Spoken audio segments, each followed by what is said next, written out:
فرمائیے گا جاہو حشم کے ساتھ نہ حسب و نسب کے ساتھ، یہ مجلس حسین ہے آؤ ادب کے ساتھ۔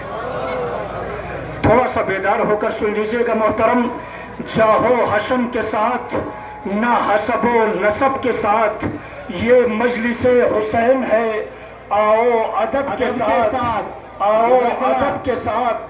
تو خناس کو یہاں پہ دلوں سے نکال دو، ورنہ شمار ہوگا وہاں ابو لہب کے ساتھ۔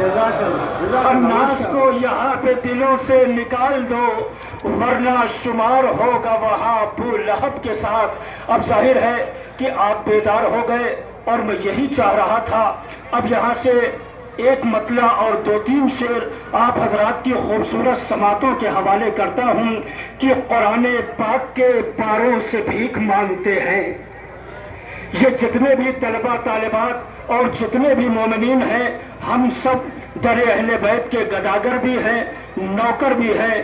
ہمیں یہ یقین ہے کہ اگر ہم اس در سے بھیک مانگیں گے تو آل محمد ہمیں کبھی خالی نہیں پلٹائیں گے، کبھی تنگ دست نہیں کریں گے۔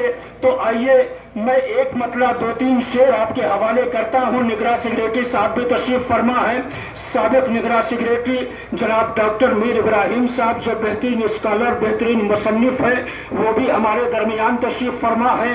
معززین ہیں، منتظمین ہیں، مدرسین، رضاکاران، سیکریٹری مالیات تشریف فرما ہے، بہترین آفتاب نظامت جناب افضل صاحب اور دیگر سارے معززین کی خدمت میں بطور خاص یہ مصرع عرض کرتا ہوں کہ کلام پاک کے پاروں سے بھیک مانگتے ہیں، رسول پاک کے پیاروں سے بھیک مانگتے ہیں۔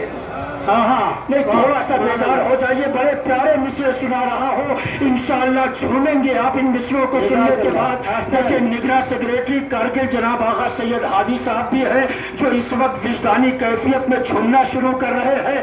کلام پاک کے پاروں سے بھیک مانگتے ہیں، رسول پاک کے پیاروں سے بھیک مانگتے ہیں، تو فرشتے لے گئے جس در سے روٹیاں آ کر، زمانے ان کے مزاروں سے بھیک مانگتے۔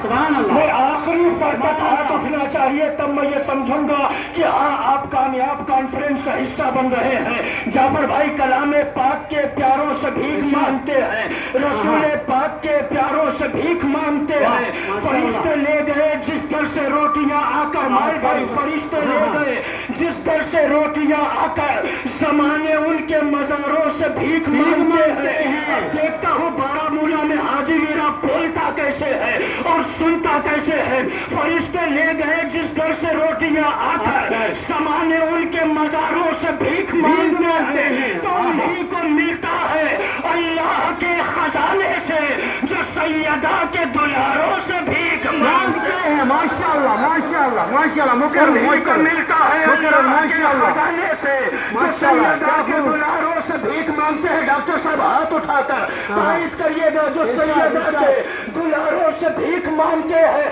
اب دو مصرع آپ تک پہنچا رہا ہوں، جب بھی یاد آئے گا دعا دیجئے گا محترم۔ جو سیدہ کے دلاروں سے بھیک مانگتے ہیں، علاج کوئی نہیں ان کی بد نصیبی کا، جو پھول چھوڑ کے خاروں سے بھیک مانگتے ہیں، ان کی بد نصیبی کا، جو پھول چھوڑ کے خاروں سے بھیک مانگتے ہیں۔ بلال بھائی جو پھول چھوڑ کے خاروں سے بھیک مانگتے ہیں، علاج کوئی نہیں ان کی بد نصیبی کا، جو پھول چھوڑ کے خاروں سے بھیک مانگتے ہیں۔ تو علی کو چھوڑنے والوں کا حشر مت پوچھو، گلی گلی میں